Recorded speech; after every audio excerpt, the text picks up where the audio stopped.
शांत होकर बैठिए और अपने शरीर में होने वाले गतियों का अनुभव कीजिए। आप समय समय पर अपनी पलकों को झपकाते होगे, अपने पलकों को झपकाते ही होगे। श्वास लेते समय शरीर में होने वाली गतियों का प्रेक्षण कीजिए। हमारे शरीर में स्वतः ही अनेक गतियां निरंतर चलती रहती है। आइए आज हम उसी के बारे में चर्चा करेंगे। जब आप अपनी नोटबुक में लिखते हैं तब आपके शरीर का कौन सा भाग गति करता है? आपके मुंह का होठ। जब आप मुड़कर अपने मित्र को देखते हैं तो आपका गर्दन काम करता है। जब शरीर का कौन सा भाग गति करता है? उपयुक्त सभी उदाहरणों में आपकी उसी स्थान पर रहते हुए भी आपके शरीर का कोई ना कोई भाग गति करता रहता है। आप एक स्थान से दूसरे स्थान पर जाते हैं। आप उठकर अपने अध्यापक के पास जाते हैं, कक्षा के बाद विद्यालय के मैदान में जाते हैं अथवा विद्यालय के बाद अपने घर जाते हैं। तो इस स्थिति में आप एक स्थान से दूसरे स्थान तक वास्तव में चलकर जाते हैं। आप चलकर, दौड़कर या कूदकर एक स्थान से दूसरे स्थान पर जाते हैं। आइए अपने मित्रों, अध्यापक और अभिभावकों से चर्चा करके शानी 5.1 भरते हुए यह देखते हैं कि कैसे हम जंतु एक स्थान से दूसरे स्थान तक किस प्रकार गमन करते हैं। जैसे कि इसमें बूझो ने प्रश्न पूछा है। बूझो पौधों की गति को लेकर आश्चर्यचकित है। वह जानता है कि पौधे एक स्थान से दूसरे स्थान तक गति नहीं करते, परंतु क्या वे किसी दूसरे प्रकार की गति को प्रदर्शित करते हैं? इसमें बताया गया है, इसमें एक सारणी दिया गया है 5.1 जंतु एक स्थान से दूसरे स्थान तक कैसे गमन करते हैं। जैसे गाय हो गया, मनुष्य, सांप, पक्षी, कीट, मछली। जैसे इसके पैर से, गाय पैर से करते हैं तो मछली, मनुष्य भी पैर से ही करते हैं। सांप संपूर्ण शरीर से करते हैं तो पक्षी हवा में अपने पंखों की सहायता से करते हैं।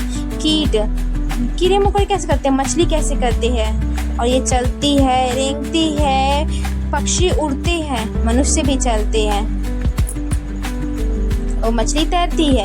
जंतु एक स्थान से दूसरे स्थान तक किस प्रकार गमन करते हैं? चलना, टहलना, दौड़ना, उड़ना, छलांग मारना, रेंगना, तैरना इत्यादि जंतुओं के एक स्थान से दूसरे स्थान तक जाने में कुछ ढंग है। जंतुओं के एक स्थान से दूसरे स्थान तक जाने के तरीकों में इतनी अधिक विविधता क्यों है? क्या कारण है कि अनेक जंतु चलते हैं जबकि सांप रेंगता है और मछली तैरती है? 5.1 मानव शरीर और इसकी गतियाँ। जंतु की विविध गतियाँ पर ध्यान देने से पूर्व आइए अपने क्षेत्र की कुछ गतियों को ध्यानपूर्वक देखें। क्या आपका विद्यालय में शारीरिक व्यायाम करते समय आनंद आता है? विद्यालय में शारीरिक व्यायाम करते समय आपके हाथ एवं पैर किस प्रकार गति करते हैं? आइए हमारा शरीर जिन गतियों को करने योग्य है हम उनमें से कुछ शारीरिक गतियों को करने का प्रयास करें। एक काल्पनिक विकेट पर काल्पनिक गेंद फेंकने का प्रयास कीजिए। आप अपना हाथ किस प्रकार घुमाते हैं? क्या आप इसे अपने कंधे से वृत्ताकार रूप से घुमाते हैं? क्या आपका कंधा भी गति करता है? पीठ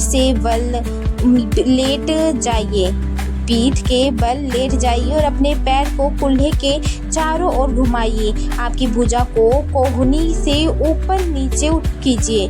इसी प्रकार पैरों को घुटने से मोड़िए। अपने हाथों को अपने पार्श्व के सीधा तनिए।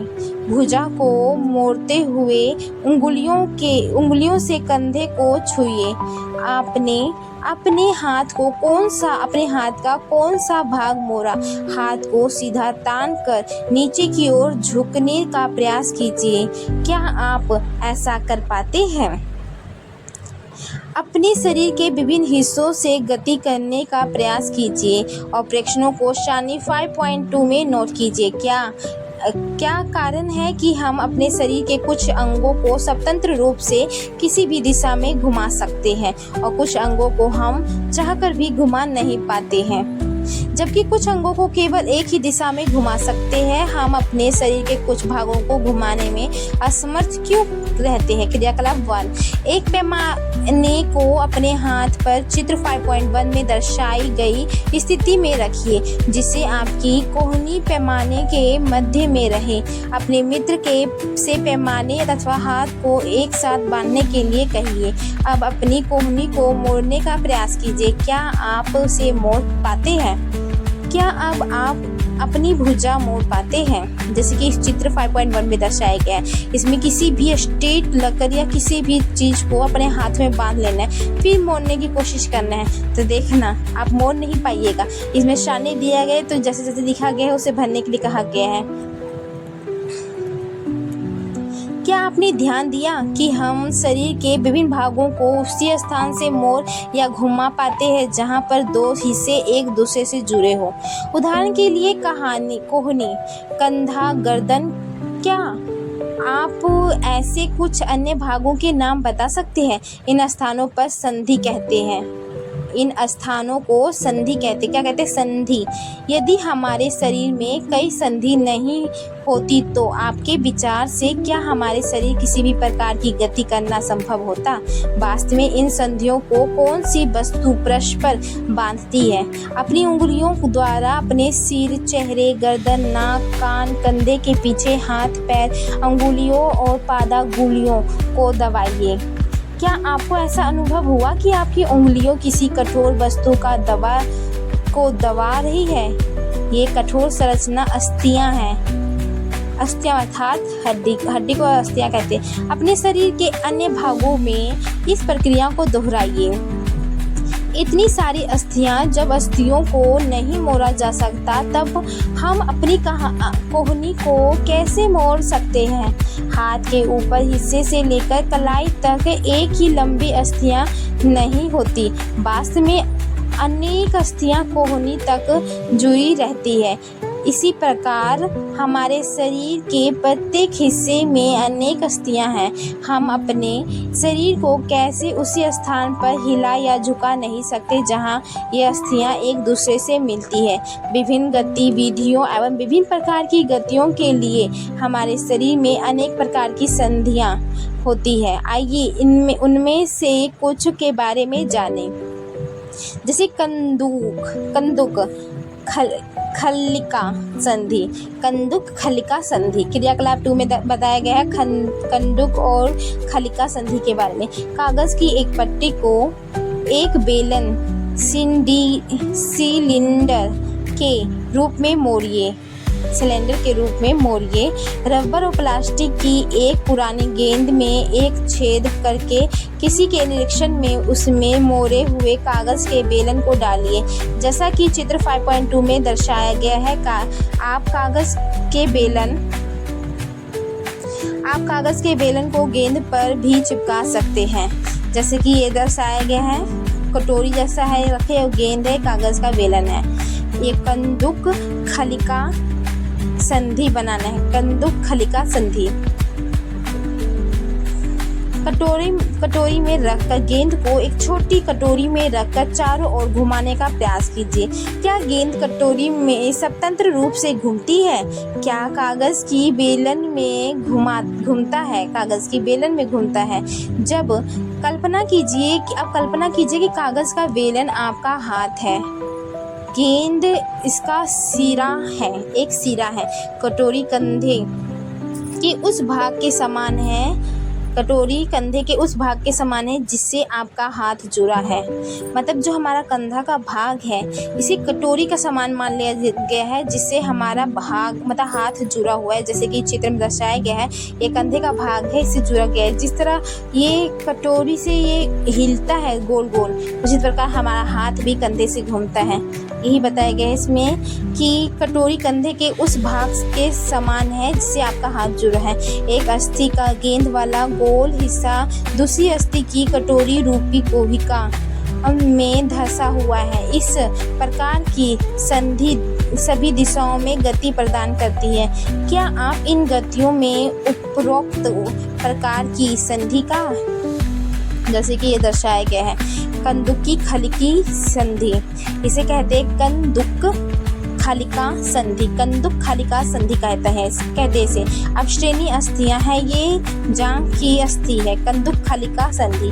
कोई अन्य उदाहरण हो सकते हैं। एक अनुभाग के प्रारंभ में शरीर के विभिन्न भाग को हमारे द्वारा दी गई गतियों का स्मरण कीजिए।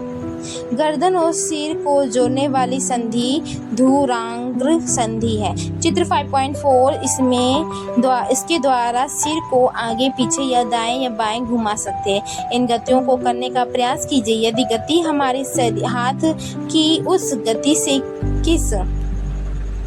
जैसे गर्दन में भी दिखाया गया है धुरांग्र संधि। अब गर्दन हमारा धुरांग्र संधि से जुड़ा हुआ है। प्रकार भिन्न है जिसमें कंदुक खालिका संधि द्वारा हाथ को पूर्णतः वृत्ताकार रूप में घुमा सकते हैं। धुरांग्र संधि में बेलनाकार अस्थि एक छल्ले में घूमती है। अब धुरांग्र संधि में क्या होता है, इसमें बेलनाकार अस्थि एक छल्ले में घूमती है, इसमें एक छल्ले में घूमती है। जैसे कि हिंज संधि। घर के किसी दरवाजे को बार बार खोलिए और बंद कीजिए। इसके कब्जों को ध्यानपूर्वक देखिए। यह दरवाजों को आगे और पीछे की ओर खुलने देता है। क्रियाकलाप 3। आइए कब्जे की गति के प्रकार को देखें। एक मोटे कागज और गत्ते का एक बेलन सिलेंडर बनाइए। जैसा चित्र 5.5 में दिखाया गया है। चित्र के अनुसार गत्ते और कागज के बेलन के मध्य में छेद करके एक छोटे पेंसिल लगाइए। गत्ते का एक और टुकड़ा लेकर उसको इस प्रकार मोड़िए कि यह आधा बेलन बन जाए, जिस पर दूसरे बेलन को सरलता से घुमाया जा सकता है। आधे बेलन पर रखा पुनः बेलन कब्जे की भांति है। पेंसिल लगे बेलन को चलाने का प्रयास कीजिए। क्या यह किस प्रकार की गति करता है? यह गति आपके द्वारा बनाए गए कंदुक खालिका संधि की गति से किस प्रकार भिन्न है? हमने क्रियाकलाप 1 में कोहनी में इसी प्रकार की गति देखी थी। 5.5 में दर्शाया गया है कि एक बेलनकार मतलब कागज को बेलना का आकार दे देना है और इसमें एक छेद कर हमें उसमें एक बेलनाकार पेन या पेंसिल को डालना है। हिंज जैसी संधि द्वारा गति की दिशाएं, तो इसमें दर्शाया गया किस तरह की गति करती है ये। जैसे 5.6 में घुटने को हिंज संधि। जो घुटना है हमारा हिंज संधि से जुड़ा हुआ है। घुटना हमारा हिंज संधि से जुड़ा हुआ है। जो कुछ हमने बनाया था वह एक हिंज से भिन्न है, लेकिन इससे यह पता चलता है कि हिंज एक दिशा में गति होने देता है। हिंज है एक ही दिशा में गति होने देता है। कोहनी में हिंज कब्जा संधि होती है, जिससे केवल आगे और पीछे एक ही दिशा में गति हो सकती है। क्या आप ऐसी संधि के कुछ और उदाहरण सोच सकते हैं? अचल संधि हमारे शरीर की अस्थियों के बीच की कुछ संधियां उन संधियों से भिन्न है जिनकी चर्चा हमने अब तक की है। ये अस्थियां इन संधियों पर हिल नहीं सकती। ऐसी संधियों को अचल संधि कहते हैं। जब आप अपना मुंह खोलते हैं तो आप अपने निचले जबड़े को सिर से दूर ले जाते हैं। अब अपने ऊपर जबड़े को हिलाने का प्रयास कीजिए। क्या आप इसे गति दे पाते हैं? ऊपर जबड़े और कपाल के मध्य अचल संधि है। ऊपर जबड़े और कपाल के मध्य अचल संधि है। हमारे कपाल सर और हमारे नीचे वाले जबड़े के मध्य एक कपाल अचल संधि है। हमने केवल कुछ संधियों की ही चर्चा की है जो हमारी अस्थियों को एक दूसरे से जोड़ती है। हमारे शरीर के विभिन्न अंगों को विभिन्न आकृति कौन प्रदान करता है? यदि आप एक गुड़िया बनाना चाहते हैं तो आप पहले क्या बनाएंगे? संभवतः गुड़ियों को एक आकृति प्रदान करने के लिए आप एक ढांचा तैयार करेंगे। आप ऐसा नहीं करोगे कि हमारे शरीर का सभी अस्थियां ठीक इसी प्रकार शरीर को एक सुंदर आकृति प्रदान करने के लिए एक ढांचा का निर्माण करती है। इस ढांचे को कंकाल कहते हैं। इस ढांचे को क्या कहते हैं? कंकाल कहते हैं। हम कैसे जानते हैं कि यह मानव कंकाल की आकृति है? हम शरीर के विभिन्न अस्थियों की आकृति के विषय में किस प्रकार जान पाते हैं? शरीर के कुछ अंगों में मौजूद अस्थियां, उनकी संख्या तथा आकृति के बारे में हमें तब पता चलता है जब हम उनका अनुभव करते हैं। एक्सरे चित्र से हमें शरीर के सभी कठोर अस्थियों की आकृति का पता चलता है। जो एक्सरे द्वारा हमारे शरीर में जितनी भी अस्थियां हैं, उनके कठोर अंगों का हमारा चित्र उभर कर सामने आता है। जैसे कि ये दिखाया गया हमारे विभिन्न शरीर के कंकाल है, ये मानव कंकाल का शरीर है कि विभिन्न हमारे शरीर के विभिन्न अस्थियों का रूप, रंग, रेखा कैसे कैसे जुड़े हुए हैं। क्या कभी आपका अथवा आपके परिवार के किसी सदस्य का एक्सरे हुआ है? कई बार चोट लगने के पर चिकित्सक एक्सरे करवाते हैं, जिससे उन्हें अस्थियों को हुई संभावित क्षति के विषय में जानकारी प्राप्त होती है। एक्सरे के चित्र में हमें शरीर के अस्थियों की आकृति का पता चलता है। अपने हाथों के अग्र और ऊपरी भाग और पैर के निचले और ऊपरी भाग की अस्थियों का अनुभव कीजिए। प्रत्येक अंग की स्थित अस्थियों की संख्या पता लगाएं। अपने घुटने और कोहनी की अस्थियों का ठीक उसी प्रकार अनुभव करें और एक्सरे चित्र से क्षेत्र से विभिन्न भागों, जिसके दिखाया गया है एक्सरे चित्र, जिसे कि हमारा क्या चोट हुआ है, क्या क्षति हुआ है हमारे शरीर की अस्थियों को, तो ये एक्सरे द्वारा ही पता चलता है।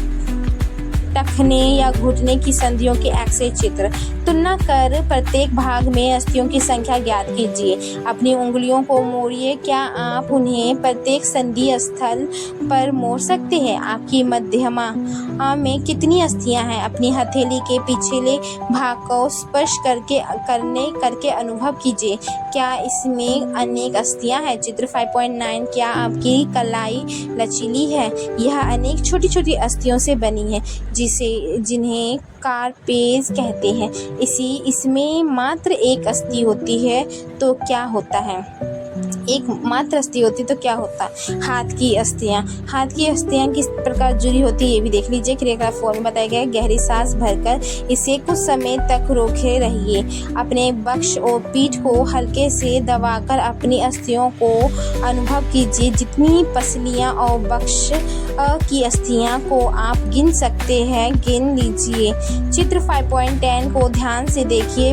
वक्ष और अस्थियों की तुलना अपने उपयुक्त अनुभव से कीजिए। हम देखते हैं, ये देखिए चित्र 5.10 में पसली पिंजर दर्शाया गया है कि पसलियां विशेष रूप से मुड़ी हुई है। वह वक्ष की अस्थि और मरुरंध्र से जुड़कर एक बक्से की रचना करती है। इस शंकु रूपी बक्से को पसली पिंजर कहते हैं। बक्स के दोनों तरफ 12 पसलियां होती है। हमारे शरीर के कुछ महत्वपूर्ण अंग इसमें सुरक्षित रहते हैं। इन पसलियों, ये जो दर्शाया जा रहा है 5.10 में, इसके दोनों तरफ 12 पसलियां हैं। इसके बीच में कुछ अंग, जैसे कि फुसफुस, जैसे फेफड़ा, या उनके बीच में मुट्ठी के आकार का दिल होता है, जो हमारे जीवन का महत्वपूर्ण अंग है। ये सुरक्षित रहता है इन्हीं पसलियों के बीच में। हर चोट से, मतलब किसी भी चोट ना लगे, इसलिए पसलियां हमारे दिल और फेफड़ों के की रक्षा करता है। अपने कुछ, जैसे कि पिंजर कहते हैं, बक्स के दोनों तरफ 12 पसलियां होते हैं। हमारे शरीर के कुछ महत्वपूर्ण अंग इसमें सुरक्षित रहते हैं। अपने कुछ मित्रों को बिना घुटने मोड़े झुककर अपने पाँव की उंगलियों छूने को कहिए। क्या यह चिकनी, समतल अथवा अखंड है?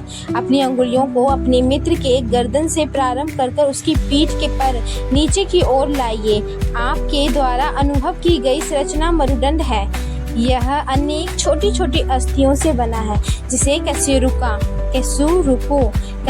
कहते हैं। मेरुदंड 33 कशेरुका का बना होता है। जो मेरुदंड है ये 33 कशेरुकाओं का बना होता है।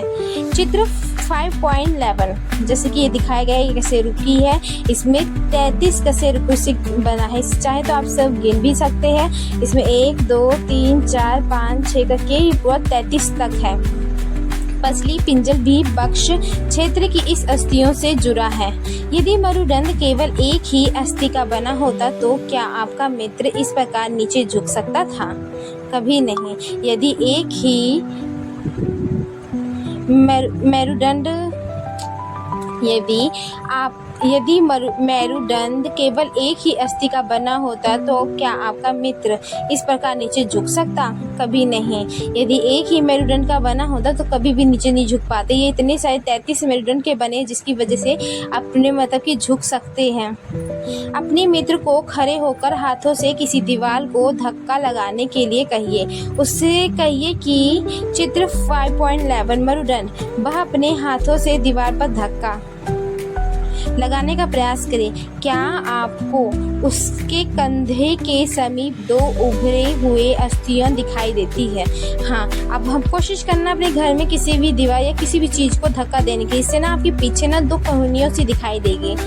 इन्हीं कंधे के अस्थियां कहते हैं, उन्हीं को अस्थियां कहते हैं, कंधे की अस्थियां।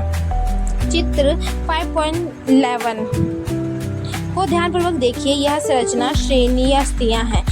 यह बॉक्स के समान एक ऐसी संरचना बनाती है जो आपके आमाशय के नीचे पाए जाने वाली विभिन्न अंगों की रक्षा करती है।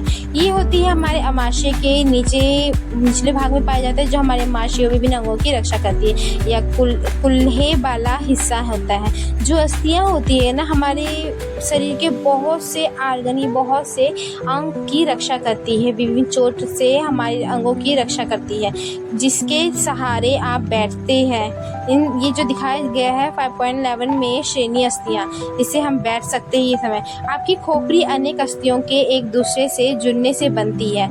जैसे 5.40 यह हमारे शरीर के अति महत्वपूर्ण अंग मस्तिष्क को परिबद्ध करके उसकी सुरक्षा करती है।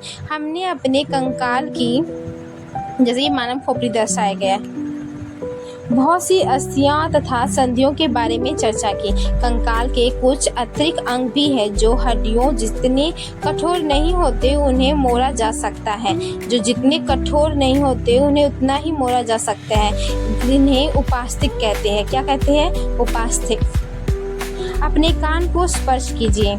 इसमें क्या है? क्या आप किसी कठोर अस्थि भाग का अनुभव करते हैं? नहीं, जिसे मोड़ा जा सके। ऐसा प्रतीत होता है कि इसमें कोई अस्थि नहीं। क्या आपको अंगुलियों की बीच दबाने का कर्णपाली एवं इसके ऊपर के हिस्से में कोई अंतर महसूस हुआ? चित्र 5.16 क्या आपको ऐसा लगा कि कान का ऊपरी भाग इतना लचीला नहीं जितना कि आपकी कर्णपल्ली, परंतु यह अस्थि जैसा कठोर नहीं है। ये उपस्थित है। क्या है? उपास्थि। अपने कान को छू के देखिए कि आपका कान मतलब कि बाकी अंग की तरह इतना कठोर नहीं है, क्योंकि उपास्थिक होता है। जो अस्थि इतना मजबूत नहीं होता है, ये उपास्थिक होता है। शरीर की संधियों में ही भी उपास्थिक पाई जाती है। संधियों में क्या उपास्थिक पाई जाती है? हमने देखा कि मानव कंकाल अनेक अस्थियों, संधियों, उपास्थियों से मिलकर बना होता है। आप उनमें से बहुत को देख सकते हैं और मोड़ सकते तथा गति दे सकते हैं। आपकी नोटबुक में कंकाल का स्वच्छ आरेख बनाएं। हमने अपने शरीर की उन अस्थियों एवं उनकी संधियों के विषय में जानकारी प्राप्त कर ली जो विभिन्न प्रकार की गति करने में हमारी सहायता करती है। अस्थियों को इस प्रकार से की गति करने योग्य कौन बनाता है? आइए इसका पता लगाएं। अपने एक हाथ की मुट्ठी बनाइए। मुट्ठी के मुट्ठी के अंगूठे से इसी बाजू के कंधे को छूने का प्रयास कीजिए। क्या आप अपने ऊपरी भुजा में कुछ परिवर्तन अनुभव करते हैं? दूसरे हाथ से इसे छूकर देखिए। क्या आपको कोई उभरा हुआ भाग दिखाई देता है? ऐसे पेशी कहते हैं। क्या कहते हैं? पेशी। संकुचित चित्र लंबाई में कमी होने के कारण पेशियां उभर आती हैं। संकुचित होने के कारण पेशियां उभर आती हैं। अब आप अपने हाथ को पुनः सामान्य स्थिति में लाइए। पेशियों को क्या होता है? क्या यह अभी भी संकुचित अवस्था में है? चलते भागते समय आप अपने पैरों की पेशियों में भी इसी प्रकार का संकुचन देख सकते हैं, जैसे कि चित्र हमें दर्शाया गया है 5.70 में। देखिए इसमें पसलियां दिखाई दे रही है।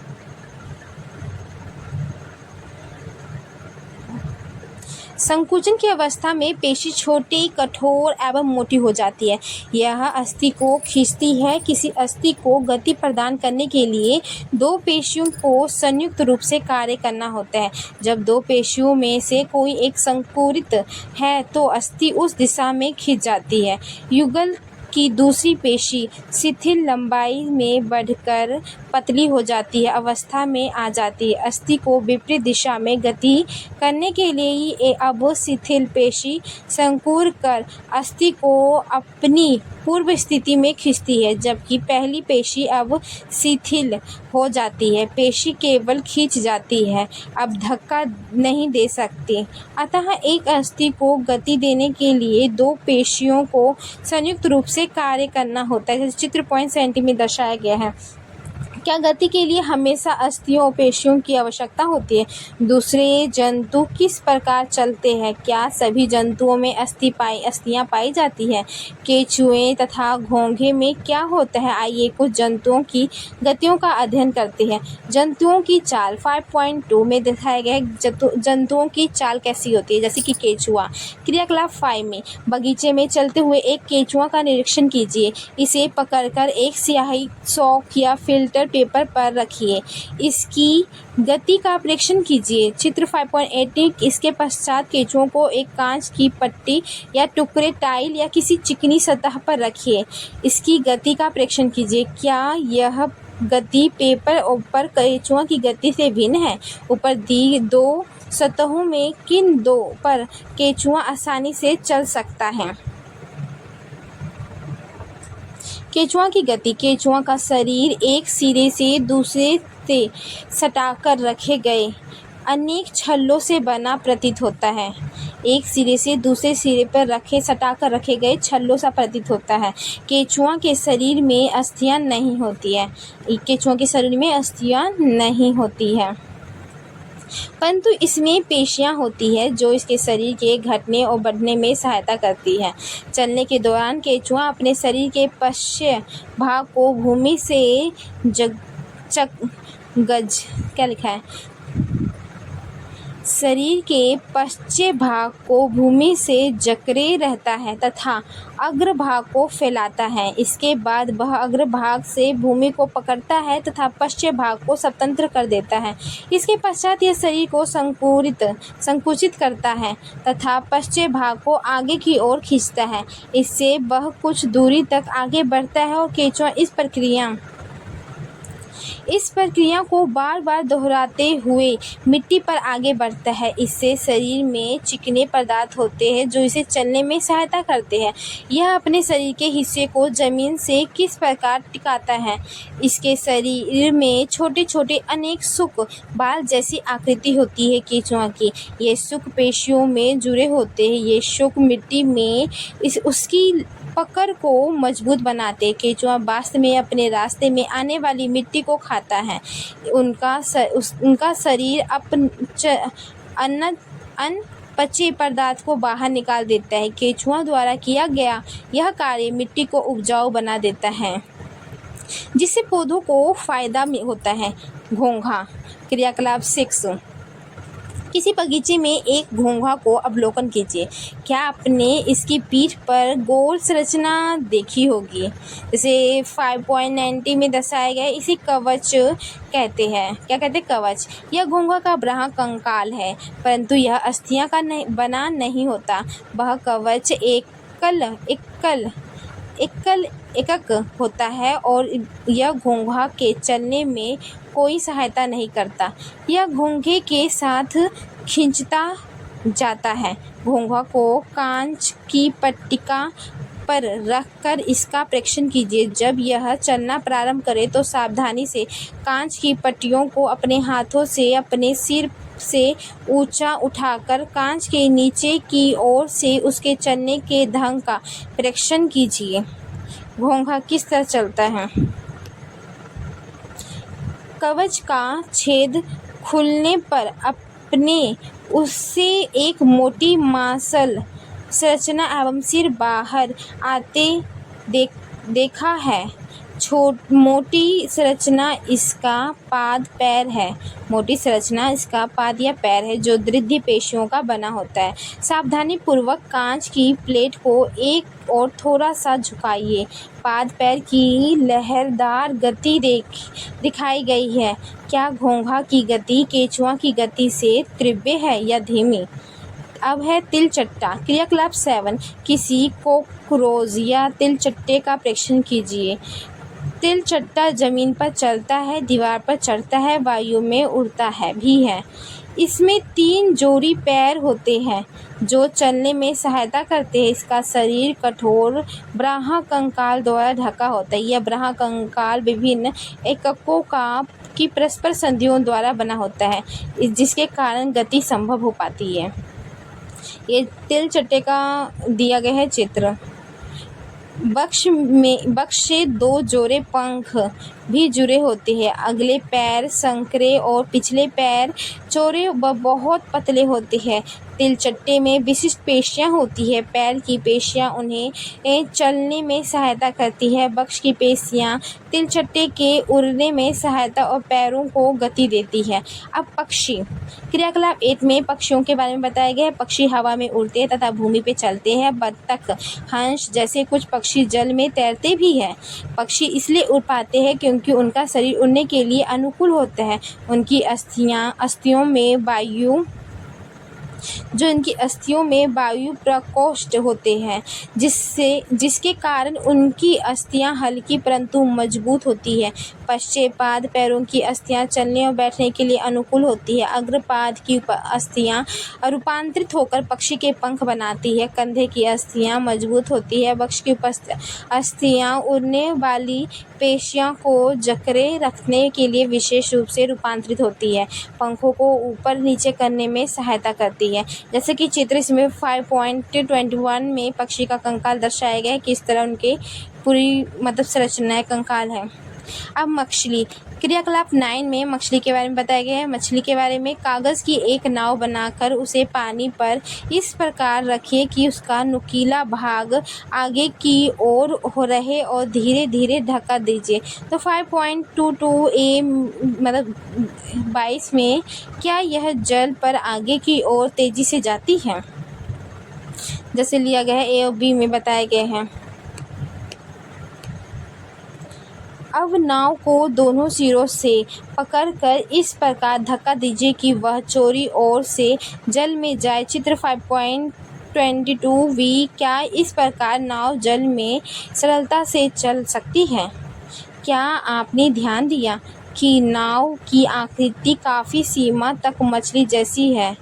मछली का सिरा एवं पूंछ उसके मध्य भाग की अपेक्षा पतला और नुकीला होता है। शरीर की ऐसी आकृति धारा रेखीय कहलाती है।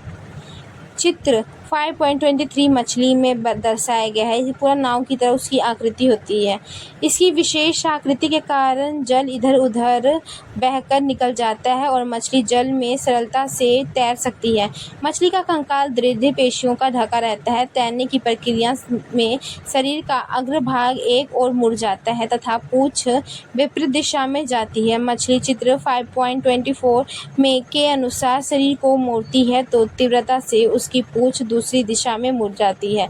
इससे एक झटका सा लगता है और मछली आगे की ओर चली जाती है। इस प्रकार के क्रमिक ताल से मछली आगे की ओर तैरती रहती है। पूंछ के पंख इस कार्य में उसकी सहायता करते हैं। जो पूंछ के जो पंख होते हैं, मछलियों के पूंछ में भी पंख होते हैं जो उसके तैरने में सहायता करते हैं। मछली में गति किस तरह होती है इसमें मछली के शरीर पर भी पंख होते हैं जो तैरते समय जल में संतुलन बनाए रखने एवं दिशा निर्धारण में सहायता करते हैं। क्या आपने कभी ध्यान दिया कि गोताखोर अपने पैरों में इन पंखों की तरह के विशेष अरित्र पहनते हैं, फ्लिपर पहनते हैं जो उन्हें जल में तैरने में सहायता करते हैं।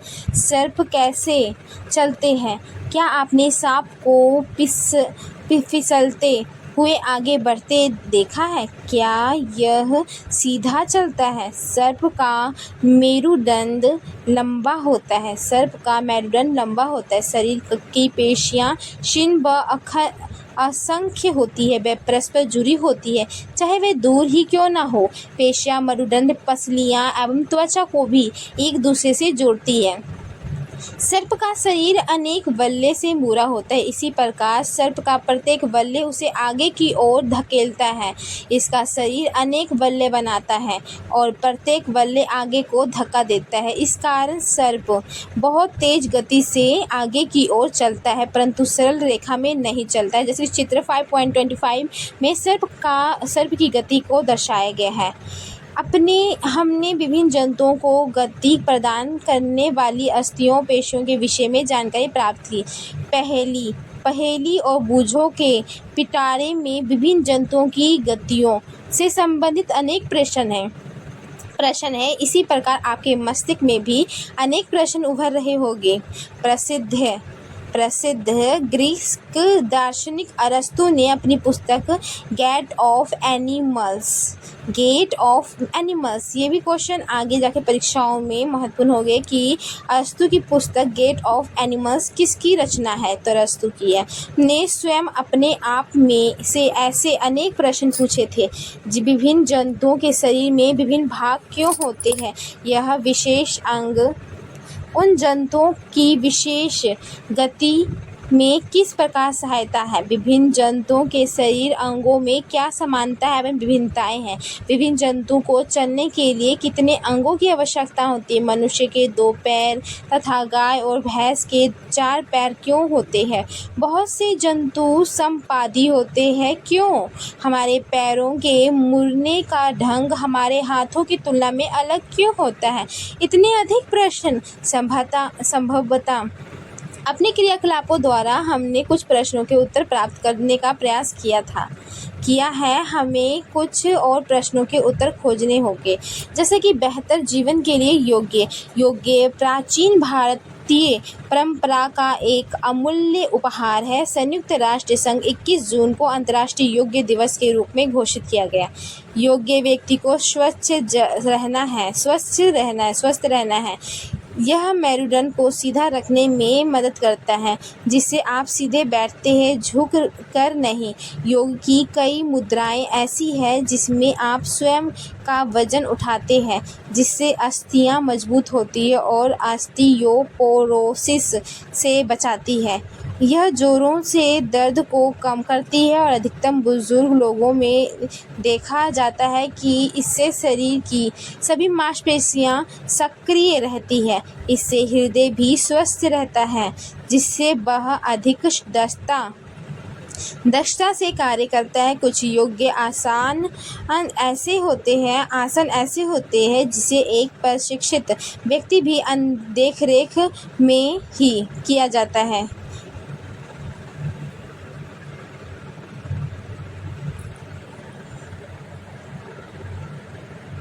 जैसे कि इसमें प्रमुख शब्द, इस चैप्टर में जो प्रमुख शब्द है वो इस प्रकार है, जैसे मेरुदंड, कंडूक, खालिका संधि, सोकोपास्तिक, गुहिका, अचल संधि, जंतुओं की चाल, हेन संधि, पेशी, व्राह, कंकाल, श्रेणी अस्थियां, धुरांग्र संधि, पसली, पिंजल, कंगे की अस्थियां, कंकाल, धारा रेखीय। अब इसका सारांश जो इस प्रकार है। अस्थियां एवं उपास्तिक मानव कंकाल बनाते हैं। जो अस्थि होते हैं उपास्तिक मिलकर मानव कंकाल बनाते हैं। यह शरीर का पिंजल बनाते हैं और उसे एक आकृति भी देता है। कंकाल चलने में सहायता और आंतरिक अंगों की सुरक्षा भी करता है। मानव कंकाल खोपड़ी, मेरुदंड, पसलियां, पक्ष की अस्थियां, कंधे, श्रेणी, मेखला तथा हाथ और पांव की अस्थियों से बनता है। पेशियों के जोड़े में एकांतर क्रम में संकुरने और फैलने में से अस्थियों की गति करती है। अस्थियां की संधियां अनेक प्रकार की होती है। यह उस संधि की प्राकृतिक और गति की दिशा पर निर्भर करता है। पक्षियों की दृढ़ पेशियाँ हल्की बस्तियाँ मिलकर उन्हें उड़ने में सहायता करती है। यह पंखों को फरफरा कर उड़ते हैं। मछली शरीर के दोनों ओर एकांतर क्रम में बल्ले बनाकर जल में तैरती है। सर्प अपने शरीर के दोनों ओर एकांतर क्रम में बल्ले बनाते हुए भूमि पर वलयाकार गति करता हुआ आगे की ओर फिसलता है। बहुत सारी अस्थियां एवं उससे जुड़ी पसलियां शरीर को आगे की ओर धक्का देती है। तिलचट्टे का शरीर एवं पैर कठोर आवरण से ढके होते हैं। वह कंकाल बनाते हैं। वक्ष की पेशियां 3 जोड़ी पैरों और 2 जोड़ी पंखों से जुड़ी होती है, जो तिलचट्टे को चलने एवं उड़ने में सहायता करती है। केंचुआ में गति शरीर की पेशियां के बारी बारी से विस्तरण एवं संकुचन से होता है। शरीर की आधा सतह पर शंकु केंचुआ को भूमि पर पकड़ बनाने में सहायता होता है। घोंघा पेशियां पाद की सहायता से चलता है। और यह अभ्यास के प्रश्न है जिसका हम अगले वीडियो में इन सब का विस्तार